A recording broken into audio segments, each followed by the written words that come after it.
line. Product of Kansas State. Duvall, high floating kick. Tristan Jackson trying to get a couple blocks. Fumble the football. And Saskatchewan looks like it recovered. Wait for the official call.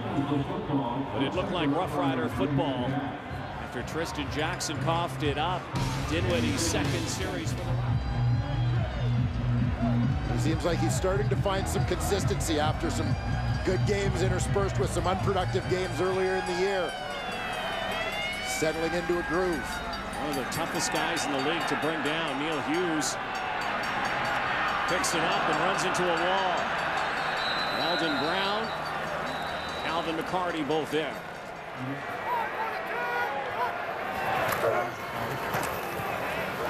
Right into the scrum.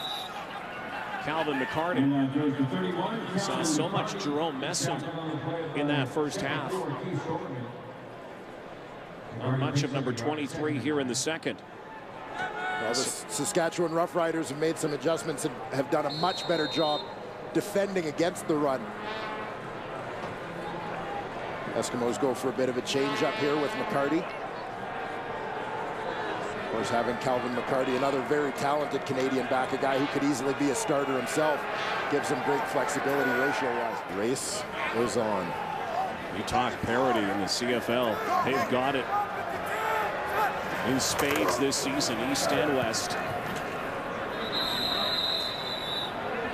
Now there is still a crossover possibility. Again, Hamilton 7-7, but CFL action in Edmonton. Rough Riders, Eskimos. Ryan Dinwiddie starting in place of the injured Darian Durant out with a foot injury. With a win, Edmonton can clinch a playoff spot. First quarter, Dinwiddie looking deep, but picked off by Donovan Alexander. There'd be no score after one, and Dinwiddie trying to explain to Ken Miller what went wrong. Late in the second, 5-0 Edmonton. Ricky Ray hands off to Jerome Messam. Messam, check it out, breaks a couple of tackles.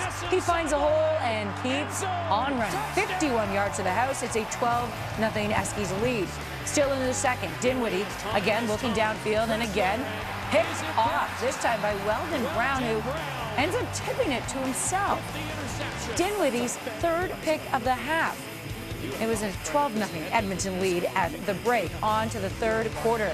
Edmonton looking for more. Eskimos driving. Ray hits Jason Barnes on the 17-yard hookup. And then he finds Fred Stamps for another 16 yards. That would lead to a field goal. Maybe not the prettiest of wins for the Eskimos. Nonetheless, they get it. They clinch a playoff berth with a 17-1 victory over Saskatchewan. CFL score right there. Ay, ay, ay, what a season for Saskatchewan. They fall to 0-7 within the West Division this year. Riders, they have not scored an offensive touchdown in over 13 quarters of play. Meanwhile, the Eskimos, they have now won 9 of their last 11 home games against the Riders. So, how does this all play out in the CFL standings?